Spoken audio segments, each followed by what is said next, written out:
Bienvenidos amigos una vez más a nuestro programa Donde Dios llora. Un país con el 98% de sus habitantes que se declaran cristianos, un país de una fuerte tradición católica y de una gran riqueza cultural y espiritual, pero también un país que en las últimas décadas ha tenido que enfrentar fuertes retos sociales. Hoy en día, este país latinoamericano cuenta con un gran número de vocaciones sacerdotales. Hoy, aquí en nuestro programa, hablaremos de la realidad de la Iglesia en Colombia. Muchos dicen que las vocaciones sacerdotales en Colombia y en distintas partes del mundo disminuyen. No es esa la realidad, afortunadamente, en este maravilloso país sudamericano. Y para hablar de esta realidad colombiana tenemos hoy en el estudio al padre Milton Eduardo Rodríguez Romero. Padre, qué gusto tenerlo aquí. Bienvenido al programa. Gracias, Jonás. Y vamos a hablar de la realidad de la iglesia en Colombia en el día de hoy. Padre, pues no puedo dejar de mencionar que es usted muy joven. Sí. ¿Cuántos años lleva de ordenado, padre? Tengo 29 años de edad, llevo un año y medio de ordenado. Y en particular usted está ahora involucrado en la formación de sacerdotes. Sí. Cuéntame brevemente cómo es su vocación, padre, ¿no? ¿Cómo surge este llamado al sacerdocio? Mi vocación surge en la familia de donde provengo, a la edad de unos 14 años, cuando estaba en el estudio de la media vocacional en la educación pública. ¿Su familia es de mucha tradición católica? Por supuesto, 45 años de matrimonio católico, 8 hijos de esa familia. ¿Y ha habido otras vocaciones dentro tiene tíos, tiene parientes que también han seguido la vocación religiosa? Hasta el momento la primera. Padre, y me parece muy interesante que alguien tan joven como usted esté involucrado en la formación de sacerdotes. ¿Cómo es esto? Sí, son cosas del Señor y disposiciones de la iglesia particular. Yo colaboro en la diócesis de Neiva, queda en el sur del departamento del Huila, en Colombia. Allí tenemos un seminario diocesano con 25 jóvenes en el momento. ¿Y cuál es el rol que usted desempeña? Yo participo y colaboro en la parte académica, el plan de estudios, los profesores, los convenios con la universidad. Se habla de que Colombia está exportando sacerdotes, padre, pues pocos países pueden sentirse orgullosos de semejante condición. ¿Cuál es el secreto? ¿Qué está pasando? ¿Qué está haciendo Colombia para que tengan esta abundancia de vocaciones? Eso es fruto de todo un largo recorrido de evangelización, llevamos cinco siglos de evangelización en toda Latinoamérica, y ese país se caracteriza por dar vocaciones, sobre todo misioneras a otros continentes, por ejemplo, África, Oceanía, Asia y Europa. Pero a diferencia de otros países que también han tenido 5 siglos de cristianismo en América y que pues relativamente podríamos decir que tienen las mismas condiciones, ¿por qué es que Colombia tiene esta posibilidad de dar tantas vocaciones? El secreto es la experiencia de una vida cristiana profunda. Ese es el secreto de la vocación. Yo escuchaba eso, uno de los rectores no recuerdo cuál seminario ahí en Colombia, él mencionaba que las vocaciones son el fruto de un pueblo cristiano maduro. Explíqueme esta frase, padre. El Papa Benedicto XVI, en el mensaje de la Jornada Mundial de Oración por las Vocaciones en este año, nos recordaba esa realidad. Decía que la oración es fruto de la experiencia cristiana, fruto también de la oración, pero ante todo es fruto de la experiencia de la iglesia. Una iglesia que ora, una iglesia que celebra los sacramentos y una iglesia que ofrece los sacrificios, es una iglesia que tiene vocaciones. Padre, más adelante quiero que abordemos el tema de la problemática social, de este gran reto que ha tenido Colombia en las últimas décadas con el narcotráfico, con la guerrilla. Pero antes de llegar a ese punto, quiero que me pinte la realidad de los jóvenes colombianos que está siendo propicia para que estos chicos respondan al llamado. Bueno, ante todo, la realidad está enmarcada por una vida cristiana en todo el territorio nacional. No obstante, ante los diversos problemas y dificultades que se encuentran. Entonces, el joven colombiano, aunque pues hay bastantes jóvenes, se ve enmarcado por esta realidad. Pero entonces encontramos que el joven quiere salir adelante, quiere responder, es inquieto, se pregunta, estudia, tiene una visión de futuro realizable. Padre, ¿y ustedes cómo pueden discernir, o más bien cómo pueden ayudar también al joven seminarista a que se dé cuenta de que realmente es un llamado a una consagración, es un llamado de Dios, y que no se utilice, por decirlo de alguna manera, el recurso de los estudios en un seminario simplemente como eso, una oportunidad de superación académica para después encontrar un mejor futuro? ¿Cómo poder de verdad discernir la genuina vocación? La vocación es un llamado de Dios. La persona lo siente en su interior. La diócesis, los seminarios, el seminario nuestro, tiene un sistema de selección. No es solamente el querer ir a un seminario, se hace toda una selección y se va mirando en el transcurso del tiempo de ese periodo de estudios, pues ahí si la persona tiene vocación o no. En ese proceso, Padre, ¿cuáles considera ustedes que son las prioridades en la formación de estos jóvenes, en la formación de los seminaristas? Ante todo, la formación de tipo espiritual, que es donde uno se configura con el Señor. A esto acompañado con la dimensión humana. Para ser cristianos, primero hay que ser humanos. Para ser yo sacerdote, tengo que ser un auténtico humano y luego un auténtico cristiano. Y en concreto, ¿a qué nos referimos, Padre? ¿En qué consiste esa formación humana? Pues el cultivo del estudio, el cultivo de las relaciones, el cultivo de las mismas relaciones interpersonales con los demás, con la sexualidad, con el estar con los otros, el darse a los otros. Ahí está el cultivo de la dimensión humana. Padre, en la sombra de estas tristes realidades que hemos vivido en los últimos años en la Iglesia con los escándalos, que desafortunadamente se le ha dado tanto realce en los medios de comunicación, ¿cuál considera usted que pueden ser los elementos importantes a considerar en la formación de los chicos, precisamente para no caer en este tipo de situaciones tan escandalosas? La falla es la parte humana. Falla siempre la parte humana. Dios es el quien llama, la parte humana es la que responde y entonces ahí encontramos las diversas dificultades. Cuando se caen estos escándalos es por falta de una vida espiritual y por falta de una madurez humana bien llevada. Ahora, de la misma manera en la que esa vocación surge en una familia, pues también, obviamente, la formación psicológica viene de la familia. ¿Se puede compensar una formación que no se haya recibido en casa, en la familia? ¿Después se puede compensar con una formación en el seminario? Claro. Para llegar a una, llamémosle así, formación integral de la persona. Claro, pero ante todo se debe venir ya con una formación desde la casa. El seminario, ¿qué es lo que hace? Seguir moldeando, seguir trabajando en la persona lo que ha conseguido durante los primeros años de vida en la casa. Entonces, un buen sacerdote debe venir desde su formación, iniciando ya desde la misma familia. Y el seminario pues es la continuación. Y toda la vida debe estar atento a esa formación humana, espiritual, pastoral, esa formación académica en todas sus dimensiones. En lo que respecta a la formación académica, ¿cuáles cree ustedes que son las nuevas herramientas que se les deben dar a los seminaristas para enfrentar los retos de la nueva evangelización a la que tanto nos han llamado los santos padres?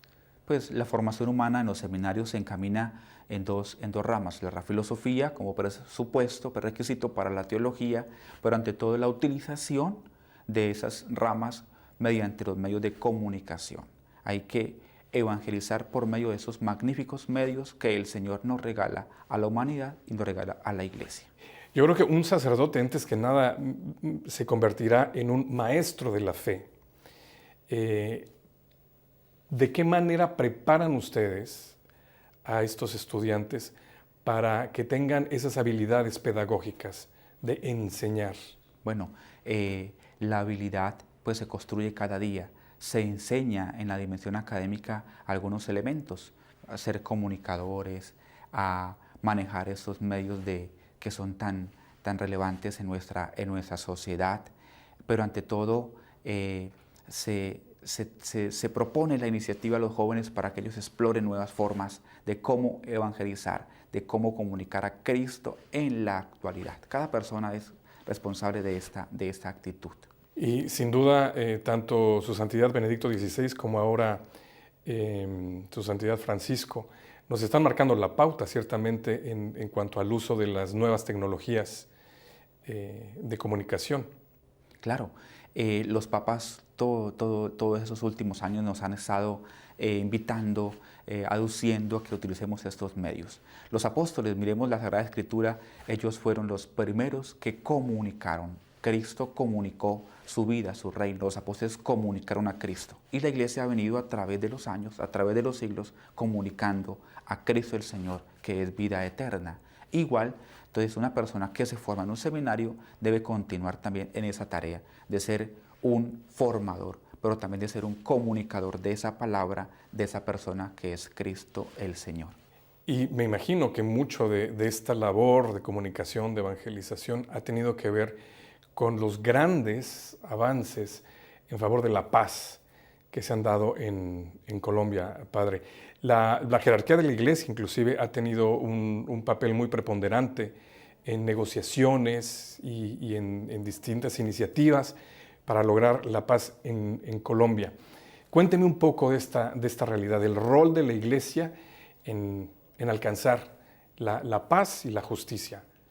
La historia de Colombia se ha desarrollado paralela, igual, acompañada por la historia de la Iglesia en Colombia. Me explico. No se puede hablar de una Colombia sin Iglesia. Siempre ha estado presente. La Iglesia siempre está en su territorio, en todo momento, con la persona que sufre, con el dirigente, con la persona que está en situaciones difíciles. Entonces, la presencia de la Iglesia durante toda la historia de Colombia siempre ha sido efectiva. En esos últimos años que hemos sufrido tanto el flagelo de la guerra, de la violencia, con esa dificultad de guerras al interno del país, la Iglesia siempre ha estado acompañando, desde la alta jerarquía en los diálogos de paz hasta el misionero, el sacerdote, la hermana religiosa, allá en la provincia, en la vereda, allá en la montaña. Y en ese sentido, Padre, también podríamos hablar entonces de algún tipo de persecución de la Iglesia. ¿Ha sido víctima en particular la Iglesia? Sí, claro, en esa violencia?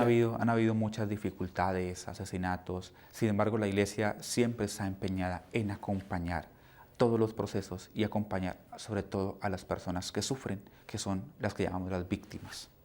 Y hablar de todo esto, Padre, pues es hablar de narcotráfico, hablar de crimen organizado, es hablar de injusticias sociales, que muchas veces es un caldo de cultivo precisamente para la delincuencia. ¿Qué hace la Iglesia a este respecto? No podemos hablar, la misma Iglesia lo dice, de una paz sin justicia. La Iglesia siempre aboga desde la predicación, desde la celebración, desde su trabajo pastoral con jóvenes, niños, adultos, ancianos, por una justicia. Y la justicia es lo que va a traernos una paz.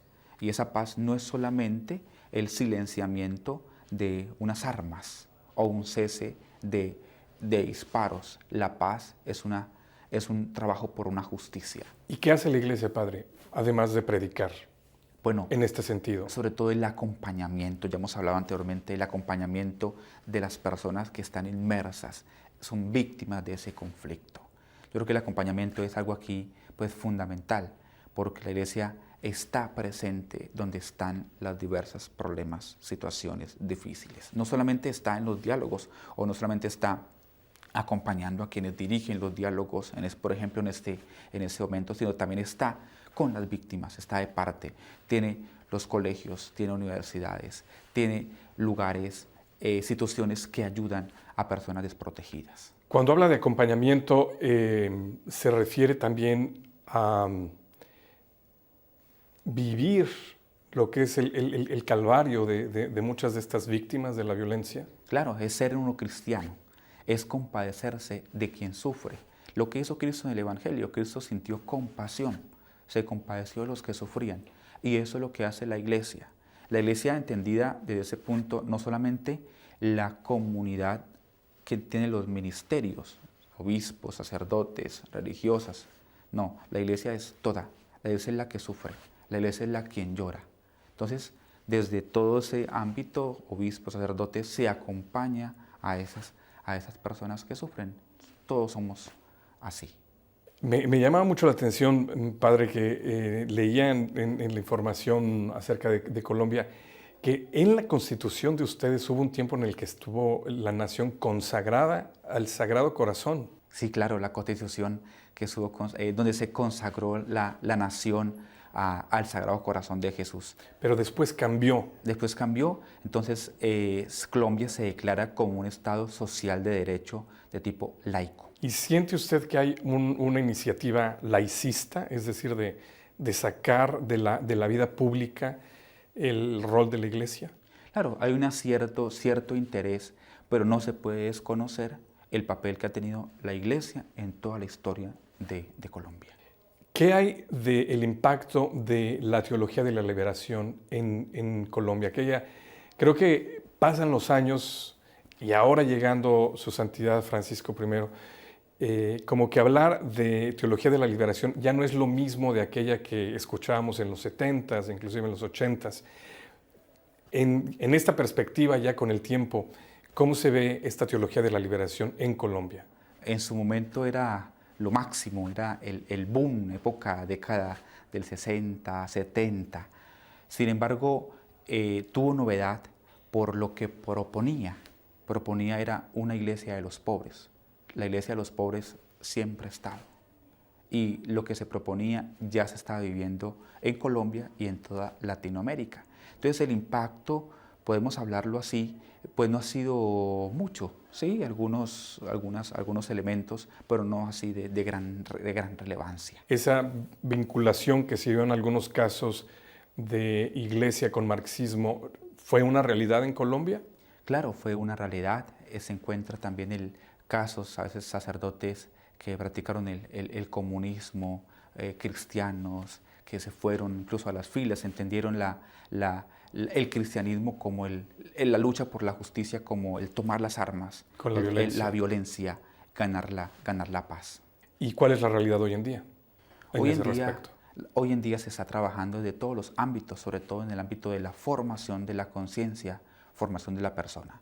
Y la iglesia se interesa sobremanera por formar a las nuevas generaciones y crear en ese momento pues unas iniciativas que vayan en pro de la consecución de la justicia, de la consecución de la paz.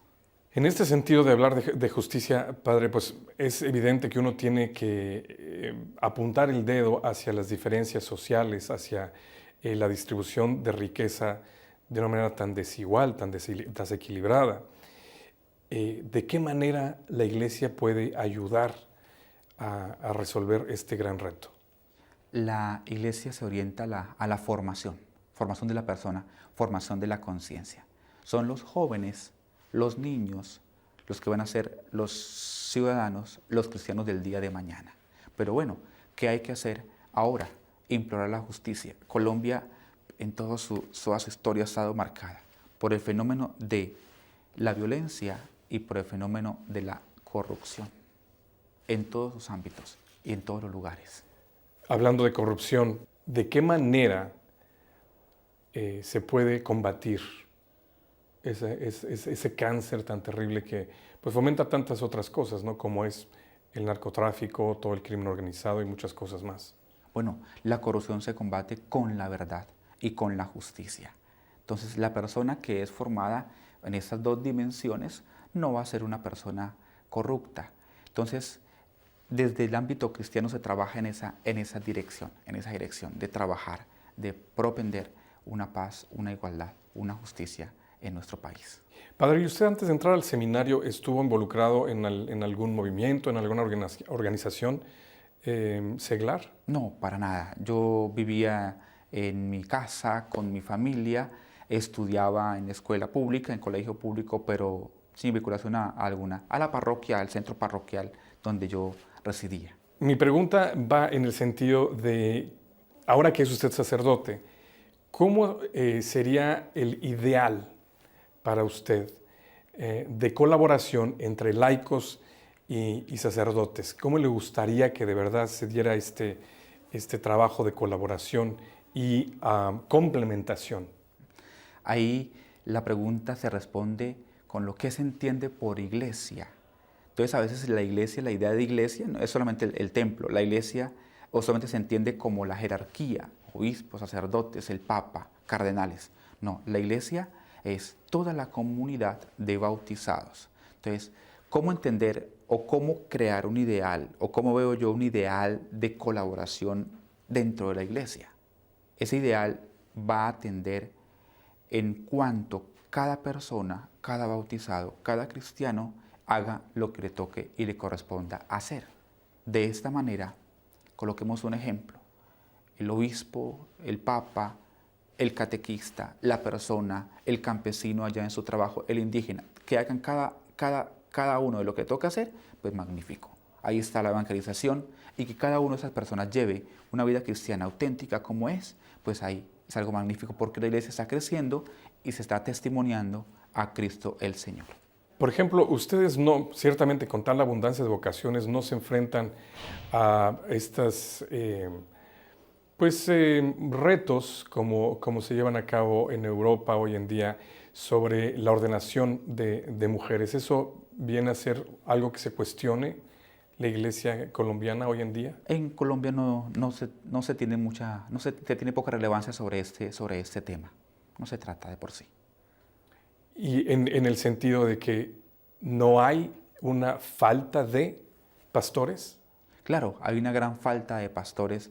Sin embargo, en Colombia el papel de la mujer en cuanto a la colaboración y al interno de la iglesia pues está muy bien definida. Sin embargo, la mujer es la persona que se encarga sobre todo de la formación en el hogar. Y pues en la parroquia, en el ambiente diocesano, en el ambiente de la iglesia, pues tiene su papel definido, su ministerio. Padre, y por último, ¿qué es lo que le gustaría a usted que la gente que nos ve en toda Latinoamérica, en los Estados Unidos, qué es lo que le gustaría a usted que supieran de la realidad colombiana y de la iglesia en Colombia? Todos a veces tenemos la idea o el imaginario de que Colombia es solamente violencia, corrupción, pobreza, marginidad. No, Colombia es un territorio vasto, denso, un territorio que decíamos al comienzo rico, no solo en la parte material, sino también en la parte humana, en la parte espiritual, en la parte cristiana. Entonces, la invitación es a que se interesen por Colombia, nos visiten por acá y se vayan con ese entusiasmo que tenemos los colombianos de vivir cada día con la esperanza puesta en Cristo el Señor, siguiéndolo en su Iglesia Católica. Padre, pues le agradecemos muchísimo la oportunidad de haber platicado con usted y pues también cuente con nuestras oraciones para que continúen con esa labor maravillosa de vocaciones, de formación de nuevos sacerdotes. Gracias y muy amables. Amigos de ustedes también, muchas gracias por habernos acompañado el día de hoy en su programa Donde Dios Llora. Si quieren más información acerca de la iglesia en Colombia, otras realidades de la iglesia que sufre y pasa necesidad en el mundo, no dejen de contactar la información que aparece al final de nuestro programa. Muchas gracias y hasta la próxima semana.